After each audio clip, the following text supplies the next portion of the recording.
Hello dear. आज हम study करने वाले हैं किडनी स्टोन। सेकेंड ईयर का ये टॉपिक है। और किडनी स्टोन को कैलकुलस भी कहते हैं और कैलकुलाई भी कहते हैं। बेसिकली किडनी स्टोन एक ऐसा प्रोसेस है जिसमें मिनरल्स जो हैं और जो सॉल्ट हैं, like calcium, sodium, potassium, oxalates, uric acid, phosphate, ये इनकी कंसंट्रेशन सबसे पहले यूरिन में बढ़ती है। इसके बाद यूरिन में कंसंट्रेशन बढ़ने के बाद ये पीएच चेंज करते हैं, एसिडिक अल्कलाइन नेचर बनाते हैं यूरिन को, जिसकी वजह से इनकी एक्यूमुलेशन होती है क्रिस्टल फॉर्म में। जब ये क्रिस्टल फॉर्म में एक्यूमुलेट होते हैं तो इस प्रोसेस को हम कहते हैं किडनी स्टोन। तो किडनी स्टोन को दूसरी टर्मिनोलॉजी में कहा जाता है, presence of stone in kidney is called nephrolithiasis, या फिर कहा जाता है यूरोलिथियोसिस। तो नेफ्रोलिथियोसिस या यूरोलिथियोसिस एक ऐसा प्रोसेस है जिसमें किडनी में स्टोन पाया जाता है। तो किडनी स्टोन के जो कॉमन कॉजेज हैं वो है हाइपर कैल्सीयूरिया। यूरिया वर्ड का मतलब होता है इन यूरिन। अगर कैल्शियम यूरिन में बढ़ जाए तो हाइपर कैल्सीयूरिया। अगर ऑक्सीलेट बढ़ जाए तो ये कहलाते हैं हाइपर ऑक्सिल यूरिया। ऑक्सीलेट अमूमन पाए जाते हैं हमारे सब्जियों में और टमाटर में और खाने पीने वाली चीज़ों में पाए जाते हैं ऑक्सीलेट्स। तो ये ऑक्जेलिक एसिड, फिर ये ऑक्जेलिक एसिड से ऑक्सीलेट में कन्वर्ट होते हैं आइंस में। अगर इनकी कंसंट्रेशन ज़्यादा हो जाए तो क्रिस्टल फॉर्म में। पानी की कमी, डिहाइड्रेशन और इनटेक ऑफ प्रोटीन डाइट लेने से भी यूरिक एसिड टाइप के किडनी स्टोन्स होते हैं। किडनी स्टोन जो है, अगर किडनी स्टोन की वजह से किडनी में इन्फ्लेमेशन हो, इन्फ्लेमेशन का मतलब है कि किडनी में बर्निंग हो, स्वेलिंग हो, किडनी में पेन हो, तो इस प्रोसेस को कहते हैं लिथियोनेफ्राइटिस। तो लिथोनेफ्राइटिस बेसिकली क्या होता है? नेफ्राइटिस कहते हैं इन्फ्लेमेशन इन किडनी, लिथो कहते हैं स्टोन को। तो किडनी स्टोन की वजह से इन्फ्लेमेशन होती है किडनी में। टाइप्स ऑफ किडनी स्टोन, तो कुछ टाइप्स हैं जो ऑक्सीलेट्स की होती हैं, जब कैल्शियम के साथ बाइंड करती हैं तो क्रिस्टल फॉर्म बनाती है, जिसे कहते हैं कैल्शियम ऑक्सीलेट्स। अबाउट टू 80% जो है आपकी किडनी स्टोन्स वो कैल्शियम ऑक्सीलेट के पाए जाते हैं। 5 to 10% जो आपके स्टोन्स हैं वो यूरिक एसिड के पाए जाते हैं। यूरिक एसिड ये प्रोटीन डाइट की वजह से बनते हैं। स्टेरॉइड्स, ये किडनी स्टोन्स जो हैं मैग्नीशियम अमोनियम फॉस्फेट के पाए जाते हैं। और ये स्टेरॉइड्स अक्सर जो होते हैं ये इन्फेक्शन, बैक्टीरियल इन्फेक्शन की वजह से भी होते हैं ये किडनी में। एक अमीनो एसिड्स है जिसे कहते हैं सिस्टीन। ये सिस्टीन जो है ये अबाउट टू 1% जो है ये किडनी स्टोन करता है चाइल्डहुड में। तो there are different types of kidney stone. Treatment, how to treat kidney stone, how to remove kidney stone from kidney. तो there are different methods by which kidney stone can be removed from the kidney. तो एक है extracorporeal shock wave lithotripsy. तो lithotripsy basically is a treatment to remove the kidney stone. अगर ये kidney stone जो है बाहर की तरफ से शॉक वेव दी जाए, जैसे इस डायग्राम में देखें, ये बाहर की तरफ से उस पोजीशन पर जहाँ पर स्टोन है शॉक वेव दी जा रही है, तो बाहर की तरफ से दी जा रही है, तो इसे कहते हैं extra corporeal shock waves lithotripsy. इस डायग्राम में देखें, यहाँ पर फिर ये शॉक वेव एग्जैक्टली उस पोजीशन पर जा रही है जहाँ पर किडनी स्टोन है, तो इसे कहते हैं extra corporeal shock wave lithotripsy.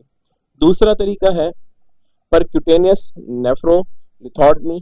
Percutaneous नेफ्रोलिथोटमी में सबसे पहले जो है फिल्टर किया जाता है, कैथेटर इंजेक्ट करके यूरिनरी ब्लैडर से यूरिन फिल्टर किया जाता है, फिर कैथेटर की मदद से उस जगह पे जाया जाता है। इसके बाद इसे नेफ्रोस्कोपी कहते हैं। तो इसके बाद उस जगह पे जाके किडनी स्टोन को ब्रेक किया जाता है। तो ये प्रोसेस कहलाता है परक्यूटेनियस नेफ्रोलिथोटमी। और अगर इससे भी नहीं होता, किडनी की साइज बड़ी होती है, तो फिर सर्जरी होती है जिसे कहते हैं लेप्रोस्कोपिक पाइलो लिथोटमी। तो लेप्रोस्कोपिक जो है ऐसा मेथड है जिसमें किडनी सर्जरी की मदद से रिमूव की जाती है। तो ये 3 जो है किडनी स्टोन के ट्रीटमेंट के मेथड्स हैं। नेक्स्ट हमारा टॉपिक है किडनी फेलियर। किडनी फेलियर जो है, अगर किडनी काम करना छोड़ दे, किडनी का काम क्या है? किडनी के काम 2 इंपॉर्टेंट काम, एक नाइट्रोजनियस वेस्ट सब्सटेंसेस को बॉडी से रिमूव करना है और दूसरा है ऑस्मो रेगुलेशन को मेंटेन करना भी किडनी का काम है।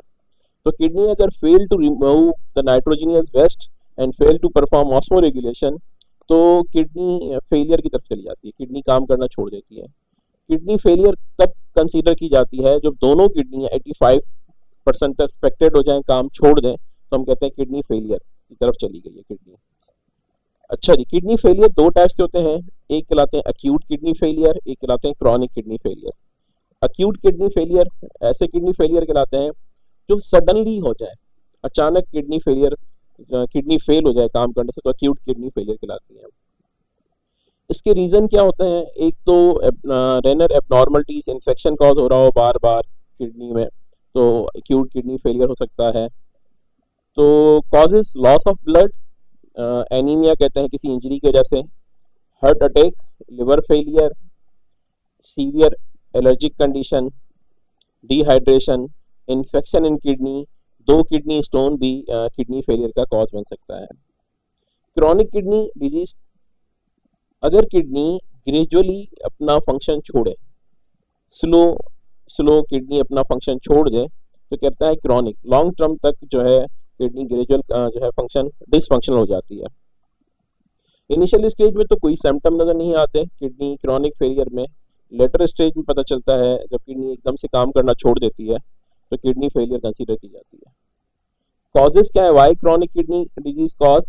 हाइपरटेंशन, हाइपरग्लाइसीमिया, मिया वर्ड का मतलब है कि something in the blood, hyper ज़्यादा, ग्लाइसी ग्लूकोज, तो ग्लूकोज अगर बढ़ जाती है इसकी वजह से भी किडनी फेलियर हो जाती है ग्रेजुअली, तो hyperglycaemia, high cholesterol in blood, cyst in kidney, infection हो जाए किडनी में, सिस्ट फॉर्मेशन हो जाए किडनी में, किडनी स्टोन और इन्फ्लेमेशन इन किडनी, ये कॉजेज हैं।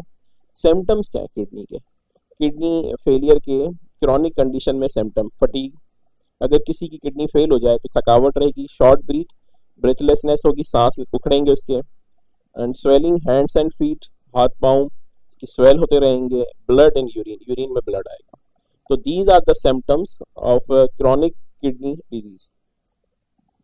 How to treated kidney failure? Kidney failure को किस तरीके से ट्रीट किया जा सकता है? 2 तरीके हैं, किडनी ट्रांसप्लांट और एक है किडनी डायलिसिस।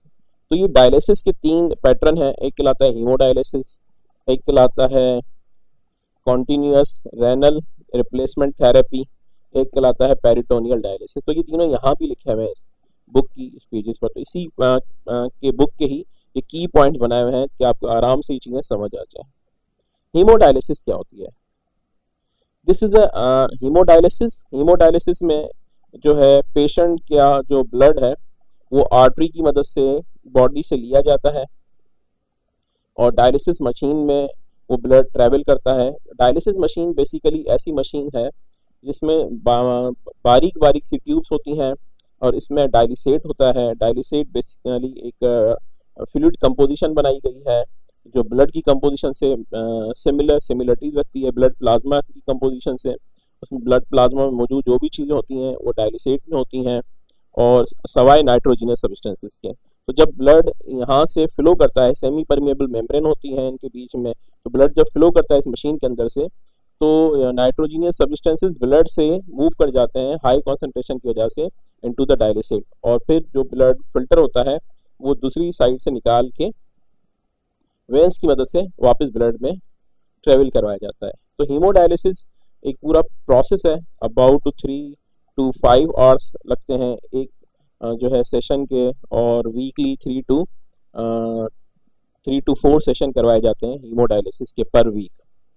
सेकेंड है हमारा peritoneal dialysis. Peritoneal dialysis basically ये पेरिटोनियल कैविटी है, बॉडी की एब्डोमेन कैविटी के अंदर वाली कैविटी कहलाती है पेरिटोनियल कैविटी, जहाँ ऑर्गन्स पाए जाते हैं। इस पेरिटोनियल कैविटी के मेम्ब्रेन्स होती हैं, ये थिन मेम्ब्रेन्स कैपिलरीज कंटेन करती हैं। अब इस कैपिलरीज में ब्लड फ्लो करता है तो इंसिजन की जाती है एब्डोमेन कैविटी की और कैथेटर डाला जाता है अंदर और एक बैग में वही डायलिसेट जो है बैग की मदद से ये ट्रांसफ़र किया जाता है पेरिटोनियल कैविटी में।